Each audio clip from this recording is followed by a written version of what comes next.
কাম হয়ে থাকলো আমরা অশ্লীলতার দিক দিনিত, শয়তানের কাজ হয়ে থাকলো আমরা হারাম দিকে দিনিত, শয়তানের কাজ হয়ে থাকলো আমরা সুদের দিকে দিনিত, শয়তানের কাজ হইল আমরা মদের দিকে দিনিত।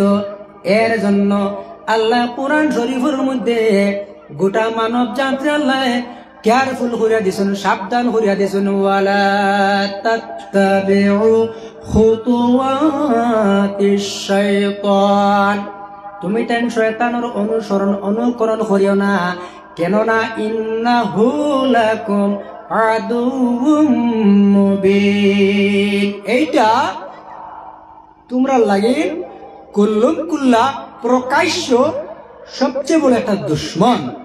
শয়তান ইনসানের লাগে, মানব জাতির লাগে সবচেয়ে বড় দুশ্মন হয়ে থাকলো। এই হালালের ব্যাপারে হালাল খাও, শুধু মানব জাতির আল্লাহ কইছেন এলা কোনো ব্যাপার না। হালাল খাওয়ার ব্যাপারে আল্লাহ কোরআন শরীফের মধ্যে বিভিন্ন জায়গার মধ্যে আল্লাহ উল্লেখ করছেন। নবী রসুল যারা আছেন এরারে আল্লাহ হালাল খাওয়ার নির্দেশ করছেন। যেমন সূরা আল মুমিনুনের 51 নম্বর আয়াতের মধ্যে আল্লাহ ফরমায়, ইয়া আইয়ুহার রাসূলু কুলু মিন তাইয়্যিবাত, ও আমার নবী রসুলগণ তুমি তাই পাক পবিত্র খাও, ওয়া'মালু সালিহা, আর তোমরা নেক আমল করো। নবী রাসূলগণের আল্লাহ নির্দেশ করছেন হালাল খাও আর নেক আমল করো।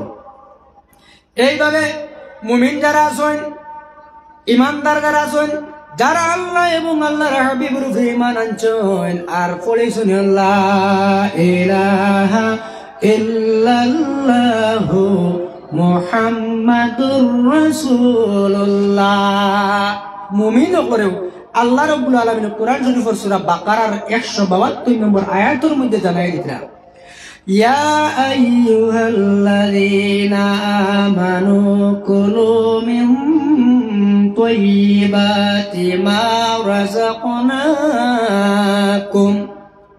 হে আমার বিশ্বাসী বন্দাগণ, ইমানদার বন্দাগণ, আমি তোমরা যেটা পাক পবিত্র রিজিক দিছি ওটা তোমরা খাও, আর যদি তোমরা আমার ইবাদত করো তাহলে আমার শুকরিয়া তোমরা আদায় করিও।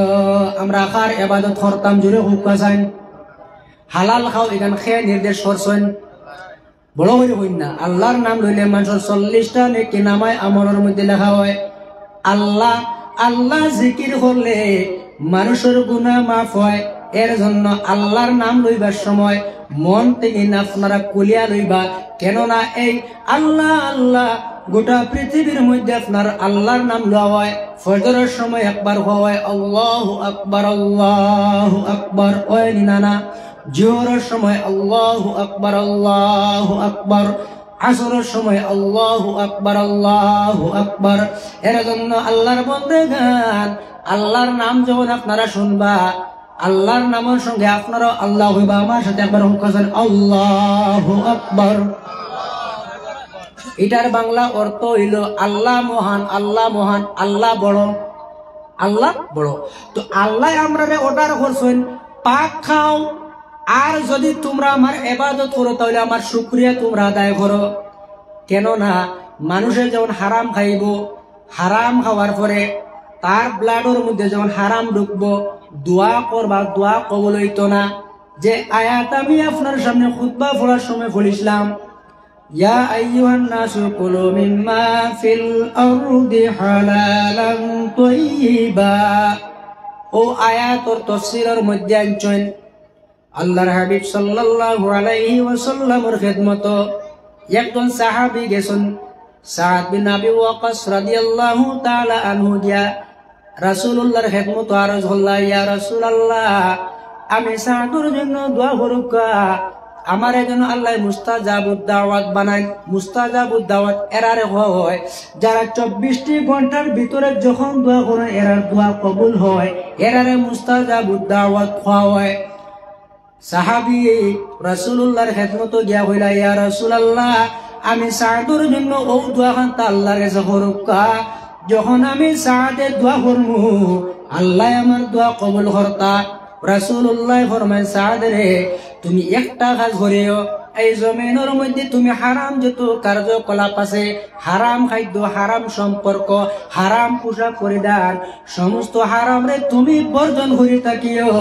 যখন তুমি দোয়া করবে আল্লাহ তোমার দুয়ারে কখনো ঘুরাইয়া দিতা না। সুবহানাল্লাহ। এই হাদিস দিন আমরা বুঝতে পারলাম, মানুষের দোয়া কবুল হইতে প্রথম শর্ত থাকলো পাক পবিত্র খাওয়া। হারাম যদি কেউ খাই দোয়া কবুল হইতো না।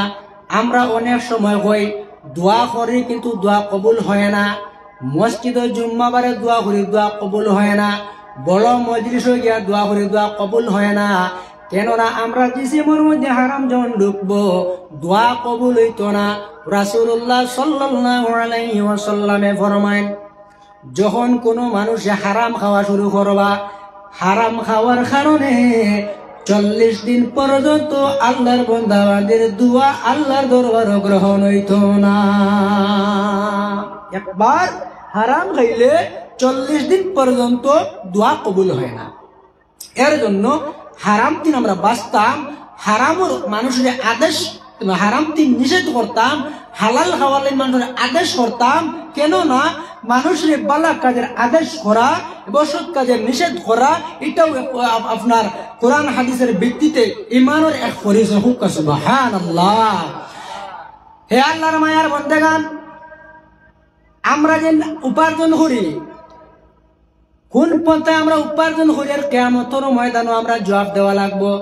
তিরমিজি শরীফের 2416 নম্বর হাদিস, عن ابن مسعود رضي الله تعالى عنه قال قال رسول الله صلى الله عليه وسلم لا تزول قدم ابن آدم يوم القيامة من عند ربه حتى يسأل عن 5।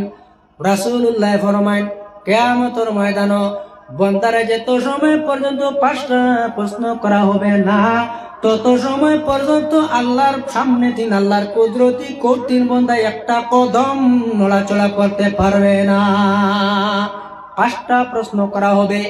এর মধ্যে একটা প্রশ্ন করা হবে আন উমুরিহি, তোমার জীবনে তুমি কিভাবে অতিবাহিত করছো, কিয়ামতের দিন জবাব দেওয়া লাগবে। 2 নম্বরে ওয়ান শাবাবিহি, যুবক তুমি জওয়ানকির সময়টা কিভাবে অতিবাহিত করছো। বর্তমান সময় দেখা যায় 20 বছর, 25 বছর, 30 বছরের যুবক বেশিরভাগ দেখা যায় মোবাইলের মধ্যে আপনার ফ্রি ফায়ার খেলায় টাইম পাস করডা, পাবজি খেলায় টাইম পাস করডা, মোবাইল অযথা টিভাইয়া টাইম পাস কর। 3 নম্বরে আল্লাহ প্রশ্ন করবা, জমিনের মধ্যে তুমি কিভাবে উপার্জন করছো, কোন পদ্ধতিতে, কোন তরিকায়, কোন সিস্টেমে, কোন নিয়মে। এই জবাব কিয়ামতের ময়দানে আল্লাহর সামনে দেওয়া লাগবে। 4 নম্বর আল্লাহ সওয়াল করবা, তুমি যে উপার্জন করছো এই উপার্জন কিভাবে তুমি খরচ করছো, ব্যয় করছো, এটা কিয়ামতের ময়দানে জবাব দেওয়া লাগবে। হারাম পন্থা যদি তুমি খরচ খরচ জবাব দেওয়া লাগবো। মেলা গিয়ে আপনি অযথা নষ্ট হারাম জিনিস দেখায়, মেলার মধ্যে আপনি আপনার পরিবার নিয়ে বিভিন্ন অশ্লীলতা দেখায়, কিয়ামতের ময়দানে এই ব্যাপারে আল্লাহর কোর্টে কিন্তু জবাব দেওয়া লাগবে। 5 নম্বরে আল্লাহ সওয়াল করবা যে তুমি যেটা জানছো, যেটার ব্যাপারে তোমার জ্ঞান হয়ে গেছে, ইলম হয়ে গেছে, ও পরিমাণ তুমি আমল করছো নি। কিয়ামতের ময়দানে বান্দা 5টা প্রশ্নের জবাব দেওয়া লাগবে। এর জন্য আমার অনুরোধ যুবক ভাই, সময়টারে অতিবাহিত যেন অযথা নষ্ট না করিয়া নবী রাসূলের সুন্নতে তরিকায় আল্লাহ এবং আল্লাহর আদেশ মোতাবেক আমরা জমিনের মধ্যে চলতাম। আল্লাহ রাব্বুল আলামিন আমরা প্রত্যেকের সঠিক পথে পরিচালিত হোক। আল্লাহুম্মা আমিন।